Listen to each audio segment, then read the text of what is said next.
talk with Tamisa.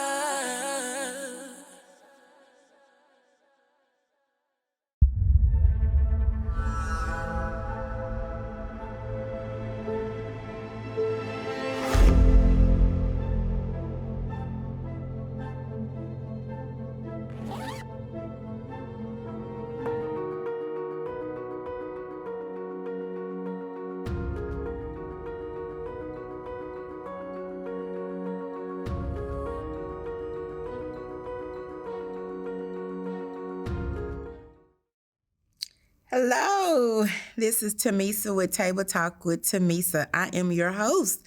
Welcome back to another week of Table Talk with Tamisa.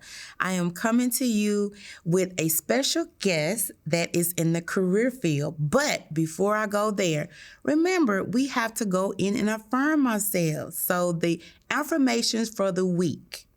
Let's see. I had someone give me a call and told me that she felt like she wasn't loved. So my first one would be, I am loved. So each day you say, I am loved. The next one you would say, you are an ambassador for Christ. I am an ambassador for Christ. And number 3 would be, I am the lender and not the borrower. Those are your affirmations for this week. But stay tuned because we have an amazing guest. His name is Rogers Vigne. He is a career and executive coach that will be here to talk about your career. So stay tuned and don't go anywhere.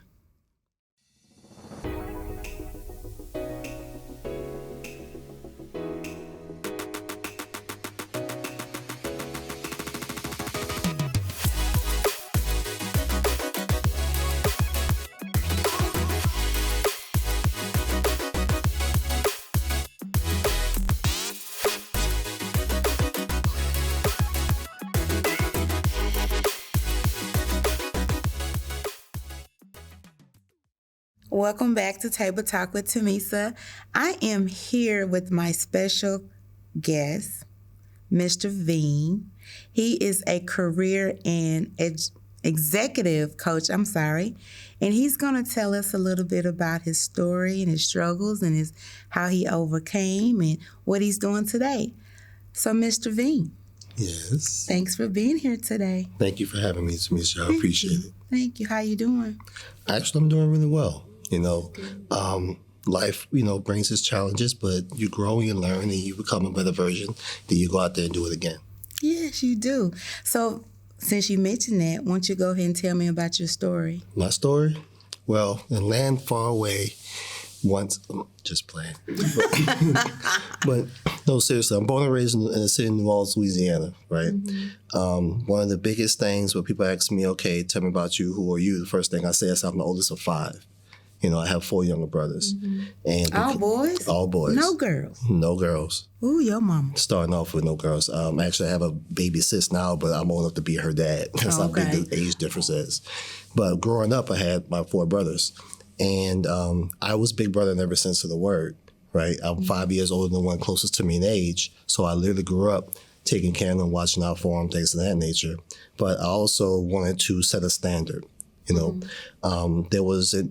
I'm first generation college graduate and first generation a lot of things. So my drive to do that was to establish that example for my brothers so we can kind of change the legacy and dynamic and the direction of how our family had been over the years.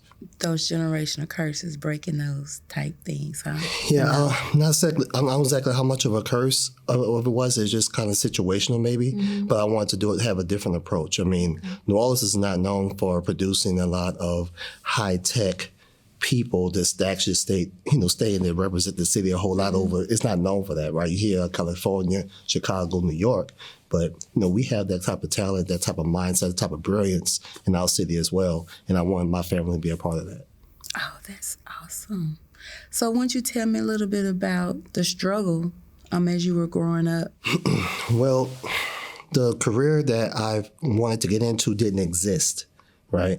Mm-hmm. At the time when I wanted to dive into it, so what I learned is that I had to try to put together It's almost like putting together a gumbo for the first time. You don't know, you want a soup, but you want something that's going to be different that doesn't exist. Mm-hmm. So you got to take what's in the fridge. You had to take what's there and kind of put it together yourself. Okay.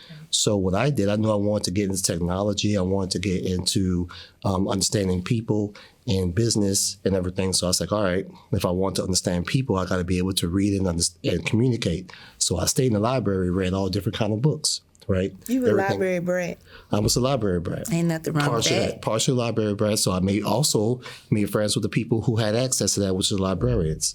Then I had a computer lit teacher. All we had was computer literacy and maybe computer science one in my high school, and that was it.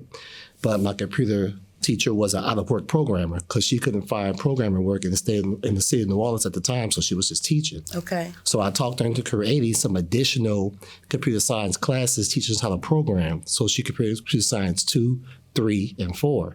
So by that time, I got out of high school, I knew how to program in Turbo Pascal, Turbo Basic, and a few other programming languages. Okay, you lost me with all that. I know. But see, the thing is that, if I talk about Go, I might lose you about the fillet. I might lose you about some type of crab, the snow crab and the blue crab and stuff like that you might mix in there. But when you taste, it's going to be awesome at the end, right? Mm-hmm. So I had to show my brothers how to take what you have around you and create your own gumbo version of greatness for yourself. I like that. Repeat that again, because we might need to make sure we stamp that, trademark it or something. Repeat that again. Create your own gumbo of greatness for yourself. I like that. Create your own gumbo for greatness for yourself. I like that. So you grew up in New Orleans, right? Mm-hmm. And when you graduated school, mm-hmm. what did you do then? Actually, before then, because part of my story is that, again, there wasn't a lot of opportunities to get into technology, but I took the opportunity of an out-of-work programmer to learn programming. Mm-hmm. And that same person and brought in some people from different companies to look at the programs that we was writing. Mm-hmm. So I pretended like it was a job fair for myself. So I'm a 15-year-old person asking everybody in there for a job. Half of them laughed at me, Some say, yeah, I'll talk to you. You never heard from them.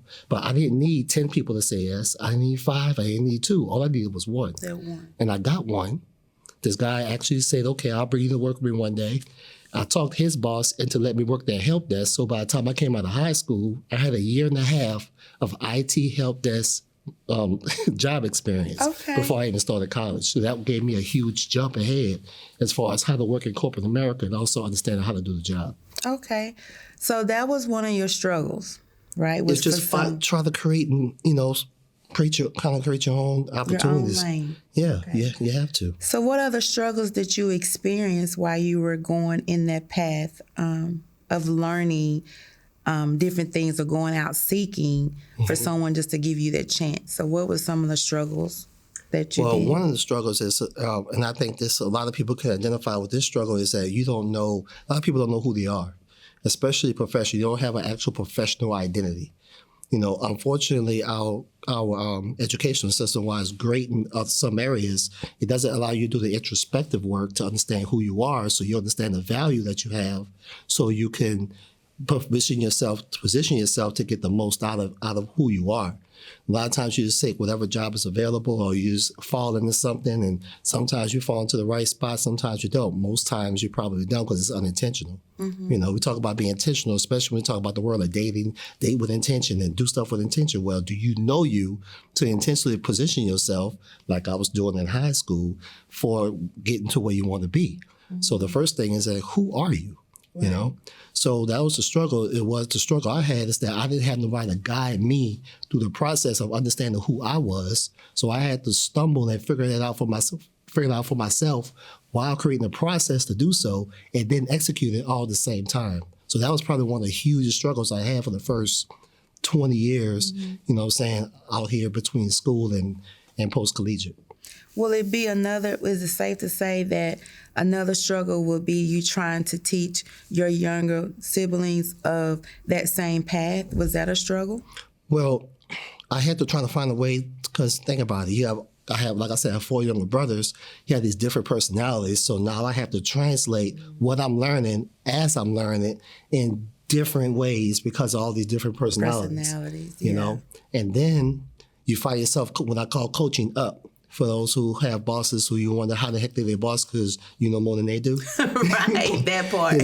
So you find yourself in the family, in my family, coaching up to an uncle and an aunt, my mom, depending on what it was, what I'm saying? So those type of skill sets you get a chance to, especially as an older person in my family, I got a chance to kind of hone those skills there. So by the time I stepped into corporate America and out here, I was able to draw from that.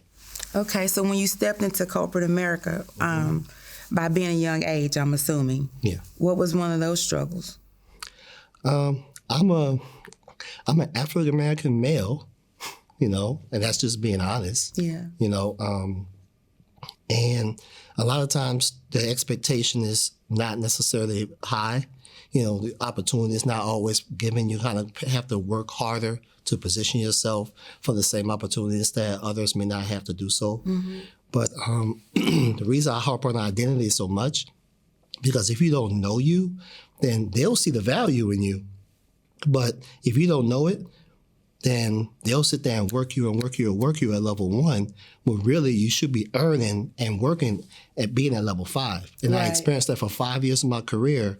I worked as a level 1 analyst when I was doing assistant vice president level work for 5 years. So I was missing out on the experience of working at the high level, the pay, the personal feeling of accomplishment. Because I'm thinking, I haven't got there yet. So I didn't know who I was at the level I was at that time. So that's why I think that's why identity is so important, because you can waste a lot of time. 5 years may be small, but for other people it's 10 or it's 20 in some cases, or their whole life. Right. You know what I'm saying? So it's extremely important that you have a sense of identity and know who you are and know the value that you have to bring. You're right. You guys, you have to know your identity. And that's from Mr. Veen. So stay tuned. We'll be right back. Come experience luxurious, one-of-a-kind services in one of Arlington's premier beauty salons. Services include eyelash enhancements, a full array of customized skincare, and body contouring. Come enjoy your slice of heaven at Angelic Touch Beauty Bar and Salon.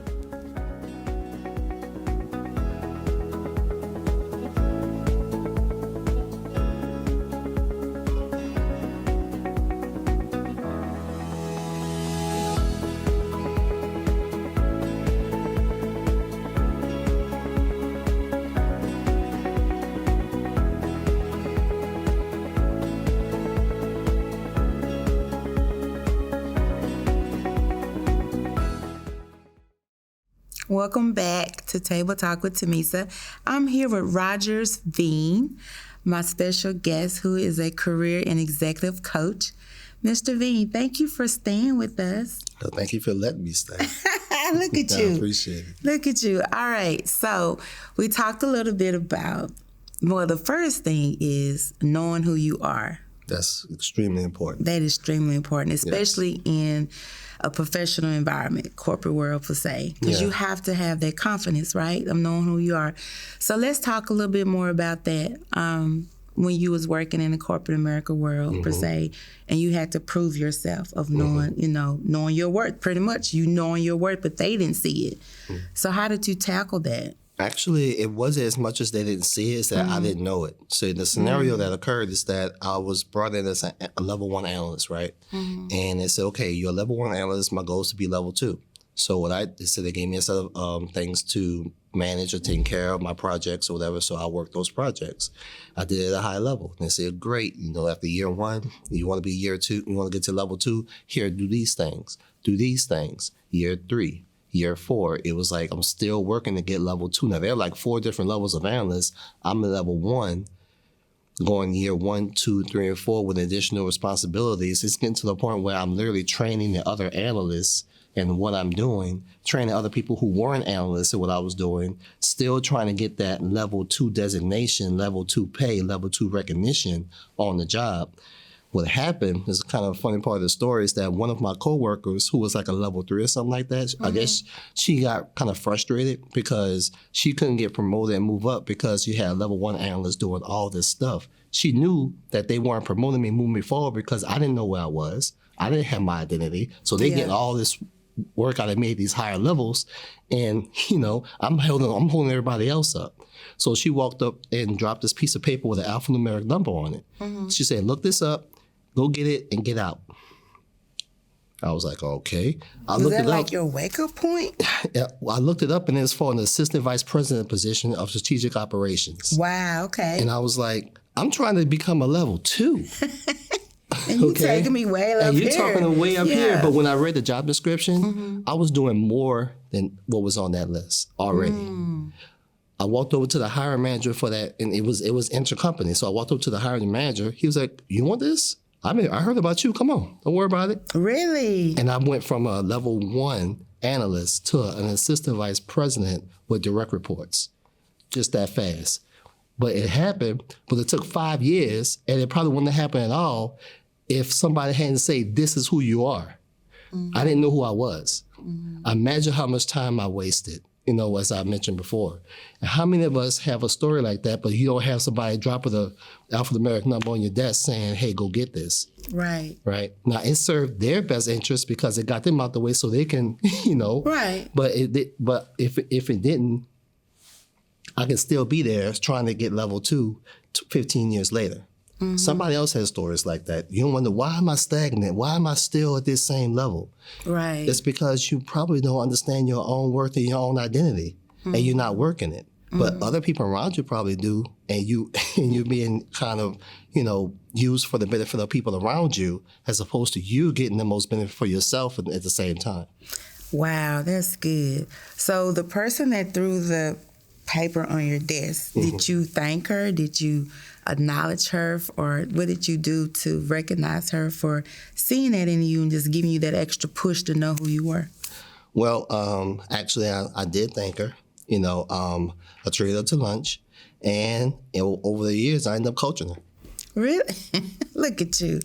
So let's go back to you talking about your siblings. So now, since you have advanced to this position, what did you take back to your siblings? Did you kind of give them the roadmap? Tell me a little bit about that. What did they do, or what did they learn, or did they have a desire to do the same? Kind of take us through that. So each one of my brothers has their own, it's almost like our version of a family of Avengers. You know what I'm saying? Everybody kind of has their own superpower, but together, we kind of make a really good team. So the goal is, okay, what's your superpower, right? So what I had to do and this is a part of my business, I had to come up with, okay, what was my process of trying to discover mine? And let's walk with them and put them through a similar internal questions, an introspective process, and figure out what theirs are. And then over time we able to kind of put that. It's like putting the puzzle together slowly but surely, but the picture starts to kind of take shape. Right. So with that being said, understanding the personalities, understand what the things that they're naturally good at, saying what type of people, what type of people that naturally, involve, people that always come to you for help and for a particular thing. Like one of the things I tell my clients is, okay, everybody comes to you for help with what? What are people coming to you for advice? People are trying to get a recipe from you. People typically come to you for something, some type of value that you're bringing. It's a good chance, it's a good possibility that a part of your identity is wrapped around the thing that people see value in you and constantly come and draw from you all the time. So that's just one piece of it. So I did that with my brothers, and long story short, I have one brother who went to the military, had a great 20-year career, now he lives in Japan. I have another brother who got really good in the manufacture of goods, and he has a degree in accounting. I have another brother who got really good at cooking. He has a degree in culinary, and he's an actor. Okay. So we've been able to. Okay, you lost me there for a moment, but that's okay. Well, see, that takes us back to that gumbo. You know what I'm saying? Yes.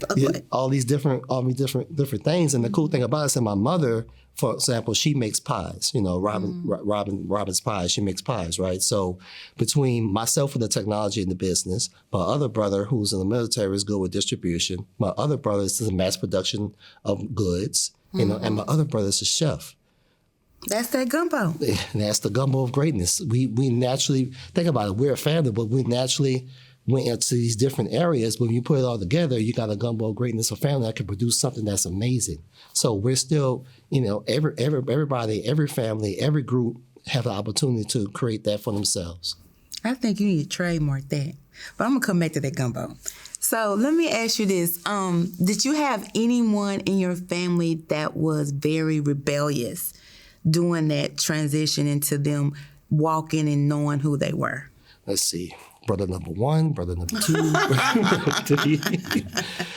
I mean, who wants to listen to it's patriarchal, voice, right? Mm-hmm. So this is what typically happens is that I'll try to explain something and show them this is why you do that. They're like, nah, you don't know what you're talking about. They go out there, why do it. Do that? But that's okay. That's okay to go out there and somebody else tells them the exact same thing in a more raw way, and they come back and say, you was right, But it's okay. I had to stop getting upset about that. I understand that's just part of the process. Yeah, you're right. But it also trained me in also working with rebellious clients, which I can't understand. Why would you hire me to help you with this and then try to tell me how to do what you hired me to do? But that's a whole nother conversation. Yeah, that's a whole nother segment. Right. That's a whole nother, because that's just like when you are in career, when you are in that role, you have a manager trying to tell you, now something that you do day in and day out, mm-hmm. and they have no knowledge of it whatsoever and try to tell you how to do it. Sit down. Well, yeah, but then again, you get an opportunity to coach up, because I like to put people in positions where, okay, let's hear you out. Let's try it your way. Oh, did that hurt? Okay, this is why that hurt, and this is how we can avoid that in the future. Allow them to feel the pain. That way you don't have to reteach. People talk to you because you're the coach. Because if it would have been me, I'd have been like, I don't got time for this. I'm going to let you go on over and do this, and I'm going to go over and do this. So it's a good thing that they can come to you, because come to me, we ain't going to have that. But okay, go ahead. I'm sorry, but I just had to throw that out in there. I ain't fully delivered yet, so work with me. Okay. Right. And it's not like I don't have that conversation in my head. Now, you got to remember, I'm still from New Orleans, still from Night Ward, 504, all that, know. So, yeah. Real 504. Yeah, absolutely. So there's still, so it just kind of we have one conversation in your head, what you kind of want to say, versus the conversation that you actually have, and you put on the face of Christ and say, all right, let's work through this together. That's the reason why I'm not all the way fully delivered, but I'm getting there. Okay, so tell us how we can follow you, reach you, hire you, and all that good stuff. I need all of that. All of that. All right. So pretty easy to find. Rogers Vigne, Vigne. I haven't seen anybody else with that name combination. Rogers with an S. I'm on Instagram. I'm on Facebook. My website is mdself.com. The name of my company is called My Digital Self, which is a whole story why I call it My Digital Self, but we'll kind of save that for later, but that's the name of my company. We're in the process of creating a full coaching platform that will allow people to create a digital mirror of themselves and track themselves in their growth, both professionally and in wellness. Mm-hmm. So that's coming out later on this year. Mm-hmm. But yeah, mdself.com. Schedule consultation. I'd be more than happy to help anyone who may need some assistance in some of the things that we talked about. And I'm appreciative of this opportunity. This has been fun. Oh, well, I'm so honored. Thank you so much. You heard him. You make sure you go out and follow him on all of social media. Check out his website and sign up for his consultation. Mr. Veen, thank you so much. It was an honor to have you here, and I really appreciate you taking the time out to educate us on the process of knowing who you are. Oh, thank you, Lady Tanisha. Can you guys stay tuned? We'll be right back.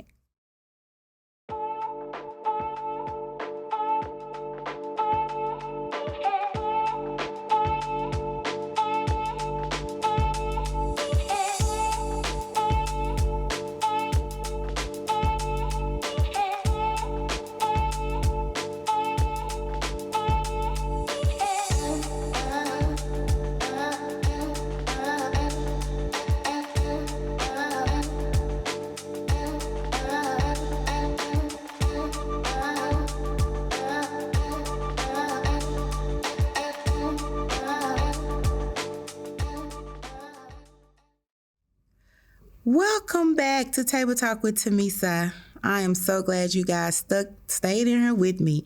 Boy, wasn't that a good segment? Did y'all hear what he said? Mr. Rogers Vigne, career executive coach, said some powerful things in regards to knowing who you are. That right there really stuck out to me, and that was one of the biggest takeaways because that's something that I struggled with for a long time. I did not know who I was, and I allowed the world and everyone else to define me, and I would just become this person that can just cater to every environment because I wanted to fit in and I wanted to be loved. So when he talked about knowing who you are, that touched a touchy subject for me because for many years I didn't. Most of you guys who follow me know that I am a domestic violence survivor, now turned advocate. And when I was in that relationship, I didn't know who I was. I allowed him to define the relationship and to define me. And part of that, he took away my womanhood during that process. And that was hard because even after I got out of the relationship, it took me a while to kind of regain myself. But listen to Mr. Veen, how he said he did the same thing, just in a different type of situation. His was in his career, where he was in an analyst one position, striving to get to a higher level, and he was doing everything he possibly could to get that level, but it took someone else to push him into his greatness. Sometimes in life, we have to have people push us. Is it uncomfortable? Yes. Do we like it? No. Because we as people think that, I don't need X, Y, and Z, or I don't need their help because I know who I am. But if I can just be as transparent as possible, I needed my spiritual mom. I needed certain people of influence in my life that helped encourage me to be who I was put on this earth to be. But then I finally had to surrender to myself, and I surrendered to God fully, who allowed me to let him fill the void that I had in my life so I can become this woman of God that you see is here. It was a struggle because I was in denial for a very long time. So I would say to you guys, just coming and using me as example. You have to know who you are. You have to be willing to completely decrease and surrender fully to whatever it is for you to walk in your purpose, for you to own your own truth and not allowing someone else to write your book for you. Because we all know that God is the author and the finisher of us. So don't let the world, don't let your job, don't let anyone be that period in your life. So thank you for attending another segment of Table Talk with Tamisa. I am your host, Tamisa, and you can follow me in all social media platforms. Contact us via email, or you can contact us at the phone number that we have listed below, and someone will get contact back with you. Or just go to my website, TamisaHunter.com. Until next time, thank you for being at the table with me. Take care and talk to you soon.